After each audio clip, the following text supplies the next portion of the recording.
Good afternoon. Today is Wednesday, May the 20th, 2026, and this is our series on the book Song of Solomon. Today we're going to feature just chapters 5 and 6. Last week we looked at the wedding feast, the honeymoon phase. Now we're looking at married life, the challenges in the relationship, and what we're going to see in chapter 5 and 6 is that the bride, the Shunammite girl, she has given her whole heart to Solomon, but because he has so many other wives and concubines already, and he's even going to add more, that on top of the normal adjustments that happen in married life where couples have to get used to living together and figuring things out and having misunderstandings and that sort of thing, this is compounded by the fact that he's in a more powerful position because he has other access to other wives and concubines, and she can only be with him, and so they have that burden on top of the relationship. Because what we really want to get out of Song of Solomon is it presents the ideal of what married life should be, recognizing that Solomon himself does not obey God and does not live up to what a husband is supposed to be, and does not confine himself to God's plan of one man and one woman. He continues to enjoy being able to be with other people, so he can't give her his whole heart. So now we're going to go to the table and we're going to look at just chapters 5 and 6 today. Confine himself to God's plan of one man. And my little headline for chapter 5's theme is searching for the beloved. Because she's now moved from being the bride on the honeymoon to now she's got quarters in the palace. She's got her own room. She hangs out with Solomon's other wives and other concubines. And when it's each woman's turn, he'll go spend time with them, or if he decides he wants to be with a particular girl, he'll send for her. But she can't count on knowing when he's going to come for her. And so in chapter 5, the first verse has Solomon as the groom speaking, and then the chorus also chimes in there for a brief moment. I have come into my garden, my sister, my bride. That's how we know it's Solomon speaking here. I've gathered my myrrh along with my balsam. And we talked about how important the spices were to basically mask the scent of body odor. I have come into my honeycomb. I've eaten my honeycomb and my honey. I've drunk my wine and my milk. And the chorus chimes in, eat friends, drink and imbibe deeply, O lovers. Then when you get to verse 2, down to through verse 6, it's the bride speaking, but she's having a dream. There's been some trouble in the relationship. There's been some sort of either disagreement, misunderstanding, or because he has access to so many other women and she doesn't get his undivided attention and doesn't maybe get enough attention, she's now has some issues with the fact that she's not getting the love back that she's putting out. And so she's having this dream sequence here. Verse 2, I was asleep, but my heart was awake. She's having trouble resting because things just aren't quite right in the relationship. You could probably relate to that. There may have been times when you found it difficult to get to sleep because of trouble in some kind of relationship, whether it's trouble with a spouse, whether you're worried about a child, a job situation, whatever the problem is, your mind won't turn off. So she's having this dream sequence. I was asleep, but my heart was awake. A voice, my beloved was knocking. Open to me, my sister, my darling, my dove, my perfect one. For my head is drenched with dew, my locks with the damp of the night. She's dreaming this, and she's imagining Solomon showing up, knocking on the door of her room, wanting to come in and spend time with her. And in verse 3 she says, I've taken off my dress, How can I put it on again? I've washed my feet. How can I dirty them again? My beloved extended his hand through the opening, and my feelings were aroused for him. I arose to open to my beloved, and my hands dripped with myrrh and my fingers with liquid myrrh on the handles of the bolt. I opened to my beloved, but my beloved had turned away and gone. This didn't actually happen. She is dreaming it. She is imagining it. Because she's missing the closeness that they had during the honeymoon phase, she's now imagining him showing up, knocking on her door, and her at first not being willing to get up and go open the door for him.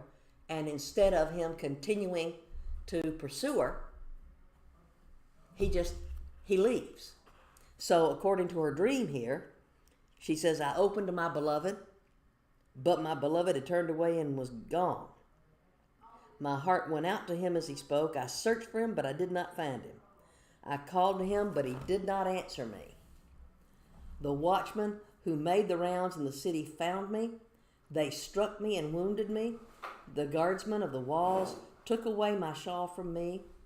I adjure you, O daughters of Jerusalem, if you find my beloved, as to what you will tell him, for I am lovesick. She's imagining this. Sure enough, in that society, a female would not go out at night by herself. She would be in danger of being abused, of being taken advantage of, and she's imagining that in her dream when she dreamed about Solomon coming to her but her not opening the door, and when she finally opens the door, he's gone, that she's going out to look for him, and that the palace guardsmen, basically as one of the wives of Solomon, that they roughed her up, beat her up, because she shouldn't be out and about as a female walking the streets at night, but she's imagining that. Then the chorus comes in. What kind of beloved is your beloved? O most beautiful among women. What kind of beloved is your beloved, that this you adjure us? And then she replies in verses 10 through 16, the end of chapter 5. My darling is dazzling and ruddy, outstanding among 10,000. His head is like gold, pure gold. His locks are like clusters of dates, and black as a raven. His eyes are like doves beside streams of water, bathed in milk, and reposed in their setting. His cheeks are like a bed of balsam, banks of sweet-scented herbs. His lips are like lilies dripping among the liquid myrrh. All these images of plants and animals and things like myrrh and balm. She's thinking about his good qualities. When there's trouble in a relationship, when you're having disagreements, it's good to focus on what it was you admire and like about the person, because she loves him so much and she can only be with him, but he can and does get to spend time with other women and enjoy the pleasures of being with other people. It's not a one man, one flesh, united relationship. She's yearning for his love. She's yearning to be the sole focus of his attention. And he's not giving her the sole focus of his attention. So in this passage, she's describing his admirable qualities. His hands are like rods of gold set with beryl, precious stones. His abdomen is carved ivory, inlaid with sapphires. His legs are like pillars of alabaster, set on pedestals of pure gold. His appearance is like Lebanon, choice of cedars. She's admiring his strength and his beauty, and she's really longing for him to choose her and her alone. And that's just not how it's going to turn out for her. His mouth is full of sweetness, and he is wholly desirable. This is my beloved. This is my friend, O daughters of Jerusalem. She loves him unconditionally. And what she's yearning for is for him to reciprocate and love her exclusively and unconditionally. It's not what he's going to do, but it is a good warning for us in our relationships to be solely focused when we're in a marriage relationship on being with our spouse, on admiring our spouse, and on forsaking all others for that oneness of flesh, that one man with one woman, God's intention for marriage. Because we see how Solomon falls short here by taking so many. He already had, at the time he married her, 60 other queens and 80 other concubines. Now he's added her to his queens, but over the course of the rest of his life, he's going to add many, many more, because he's going to wind up with 700 wives and 300 concubines. And as we're going to learn in the book of Ecclesiastes, which we happen to be studying Ecclesiastes concurrently here with Song of Solomon, Solomon in his later years, looking back on his life, realizes that a lot of the things that he did in his young and middle adult years were things that didn't bring him the satisfaction that he thought. He kept adding women to his harem.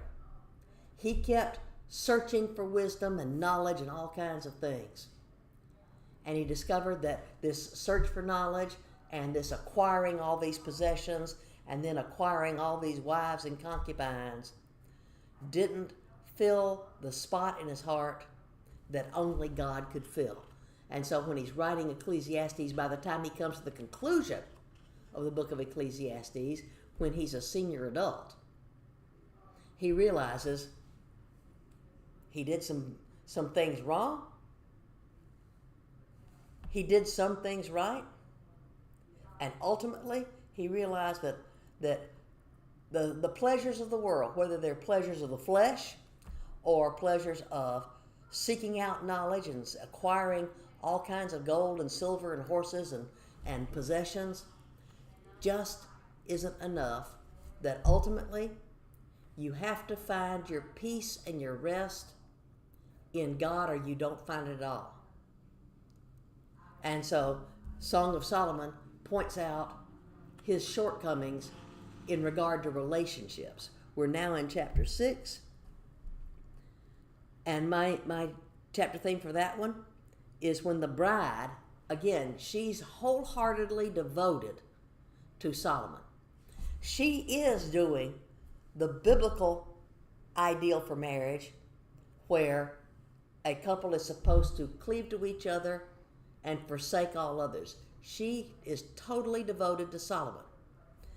And her statement, I am my beloved's, and my beloved is mine. You'll find that a lot of times now, Jewish couples, when they get married, will have the wedding ring inscribed on the inside with that phrase in Hebrew. And very often it'll be spoken in wedding vows. She said it. She meant it. She lived it. But she was married to a man who forever had a divided heart between her and the women who had gone before and the women he added after he married her. And so chapter 6, my chapter theme is, I am my beloved's, and my beloved is mine. And so when we learn about what marriage is supposed to be and what some of the pitfalls are if you don't follow God's prescription for marriage, that's one of the reasons why Song of Solomon got chosen to be in the canon of Scripture. It gives us a clear picture of what God's intention for marriage is and shows us what happens when people choose not to live up to God's standard. Solomon does not live up to God's standard for marriage. He is disobeying God here.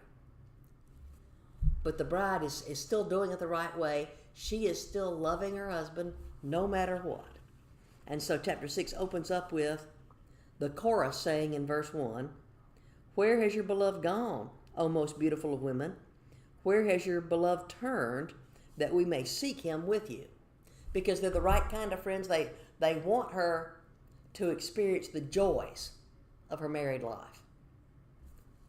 But Solomon has many places he can go, many women to whom he can turn for physical comfort and for intimacy, and he's not giving her the intimacy that she deeply desires and that is God's actual correct purpose for marriage, that a man and a woman become not just physically one flesh when they're being physically intimate with each other, but to become emotionally and spiritually one, to have that intimacy with each other under the banner of the Lord, to have the kind of marriage relationship that God intended from the beginning for man and woman to enjoy together. She's yearning for that. The bride in verses 2 and 3 then says, "My beloved has gone down to his garden, to the beds of balsam, to pasture his flock in the gardens, and gather lilies. I am my beloved's, and my beloved is mine. He who pastures his flock among the lilies." Now the groom starts speaking again in verses 4 through 9.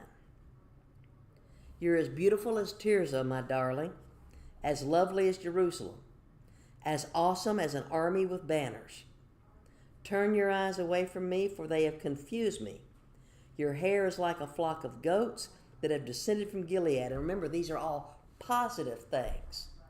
This is the groom responding. And remember, Solomon wrote this. This is Solomon's biggest hit among the 1,005 songs and poems and the 3,000 proverbs that he wrote in his lifetime that were preserved. The book that we know as Song of Solomon is Solomon's greatest hit. And he's using terms when he's comparing his bride to geographical features like the city of Tirzah or like goats coming off the mountains of Gilead. The Gilead mountains were beautiful, and the perception of your wife is a goat, well, you wouldn't think of that as being a positive statement. Just like a couple of weeks ago when he describes her as being like a mare, you wouldn't think that calling your bride a horse is a compliment, but it is in their culture because the horse to them represented strength and beauty, and the goat was a sturdy animal, one that could be relied upon to provide for not only meat but milk. So the goat was a hard-working type of animal. Solomon here is actually reassuring and complimenting his bride because they've hit a rough patch in their relationship. And sometimes when you've hit a rough patch in your relationship, the tendency is to focus on the problem, when really what you ought to be trying to focus on is what attracted you two to each other in the first place. Sometimes when counselors are dealing with couples who are having relationship issues, they'll refer back to that. What attracted you to each other in the first place? Because they're trying to shove that into the back of their brains, or they're focusing on what he did or she did or failed to do or said that hurt me, and I want them to know why they're wrong. They're focusing on the problem when they need to be focusing on what is it that you love about the person. Now, knowing that there's a problem there, but knowing that there's that underlying love, what can you do to rekindle that spark, to focus on the good things, to work together to find a proper solution to the problem rather than, well, you should change or you need to be like this, you did me wrong. They need to work on focusing on repairing the relationship, on reconciliation in a relationship.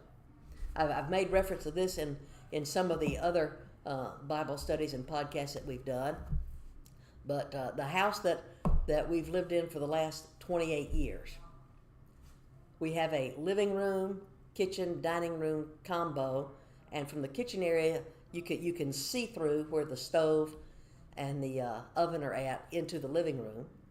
And because of the way it's shaped, our dining room table, there's only like maybe this much space between the edge of the dining room table and the divider wall. So if I was in the kitchen and we had some sort of misunderstanding or disagreement, or had gotten to the point where we were just getting on each other's last nerve, and my husband wanted to make up with me and wanted to let me know, okay, I'm tired of the silence or the disagreement, he would physically go and stand in that space if I was in the kitchen. Why? because I cannot get out of the kitchen to go anywhere else because he's standing there in the way. And he'd stand there sometimes and wouldn't say a word, just hold out his arms for a hug. There are times when, whether that's your method, each couple is different, whether that's your method or not, that was his way of letting me know, value the relationship more than whatever it was that was disagreeable. And so he would look for an opportunity to go get in that spot just because I'd have to respond, and the correct response was, okay, let's go hug it out. And even if we didn't talk through the problem, just the idea that we were focusing on touching each other, on spending a few moments just being quiet with our arms wrapped around each other, was letting the other one know the relationship is more important than whatever the issue of the moment is. And in chapter 6 here, Solomon is realizing, okay, I need to do better by this girl. I need to do better by my bride. And so he's reassuring her, and he's using terms that to us sound weird. He just said you're like a goat, but it's actually a very good compliment. And he said that she's as awesome as an army with banners. Turn your eyes away from me, for they've confused me. Your hair's like a flock of goats that have descended from Mount Gilead. Your teeth are like a flock of ewes, which have come up from their washing, all of which bear twins, and not one among them has lost her young. He's looking at her beauty. She's younger than he is. He makes specific mention of the teeth, and that too is important. Dentistry has not been invented yet. So if you had a problem with a tooth, there was one solution: yank it out. So for him to describe his bride as saying your teeth are like a flock of ewes, that means her teeth are white, not yellowed, and they haven't been yanked. She's got a full set of teeth. It's actually a way of complimenting her beauty. It's a way of reassuring her that, yes, even though as king he has more than one wife and he has concubines, but that he still finds something special and valuable about her. And she needs that reassurance at this moment that she matters to him. And so he's looking into her eyes, and he's confused because he can see the hurt there. And he's not necessarily sure what he did to cause the hurt, but he knows that she needs some reassurance from me right now. And so he's reassuring her. Your temples are like a slice of pomegranate behind your veil. There are, and verse 8 here, this is how we know at this point in his life how many other queens and concubines he has. There are 60 queens and 80 concubines and maidens without number. Because remember, at the beginning of Song of Solomon, when they were not yet formally engaged, when she first notices him and he first notices her, she's a little bit timid, like, why would somebody as wonderful as him, as wealthy as him, somebody who could have anybody, why would he take notice of me?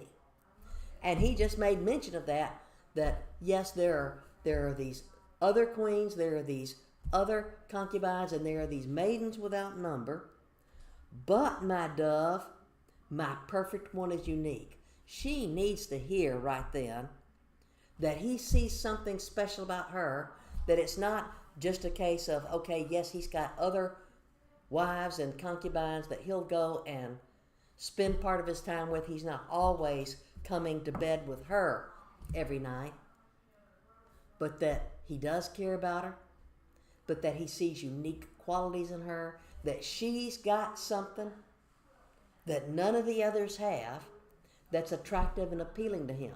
And for her own sense of self-esteem and self-worth, she needs to hear that reassurance from him. But my dove, my perfect one, is unique.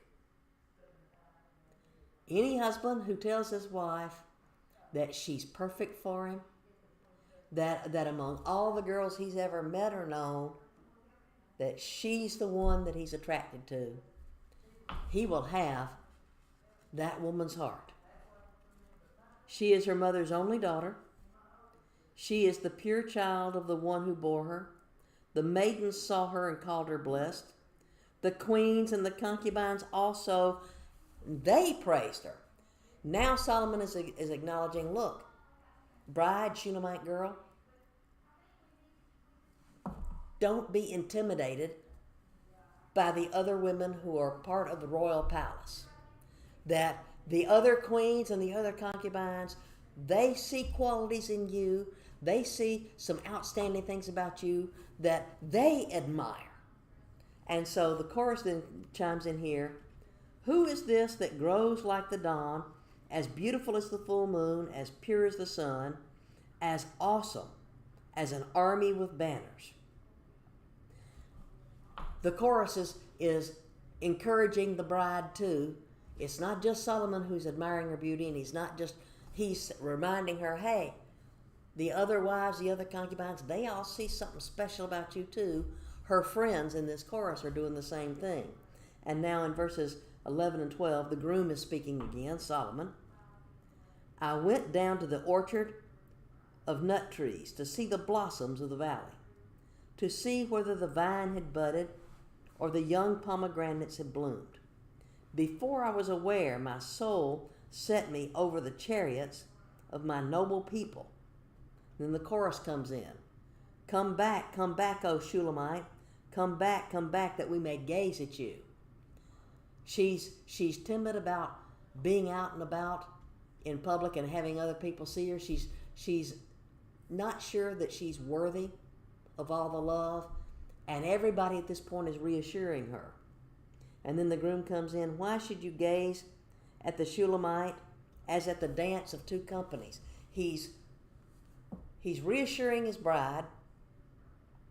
He's writing this greatest hit to celebrate their relationship. People throughout Israel are going to hear this play, this musical drama, and see it performed, and they're going to realize Solomon loves this girl, and she has dignity and worth and beauty, and she needs to have the self-esteem to go along with it because the king has chosen her to be his bride. Next week, when we conclude our study on Song of Solomon, they've worked through this rough patch in their relationship. Chapters 5 and 6 is they're adjusting to marriage life with its ups and with its downs. And in chapters 7 and 8, we're going to see the passion of love rekindled in this relationship as Solomon begins to realize that there's surface beauty, superficial beauty, but that some beauty is only skin deep, but the beauty of character of someone who is industrious and hardworking and kind at all times. Whether physical beauty remains or physical beauty ages, there's the beauty of character. And so when we wrap up our study of Song of Solomon next week, we're going to look at how this relationship has matured. It has survived. That's important to note. It's survived as a relationship. Not all relationships in the Bible between kings and queens survived.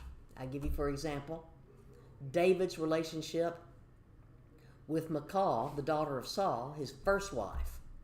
Even though she was restored to him after Saul's death, that relationship never repaired itself. They never found their way back to each other spiritually and emotionally.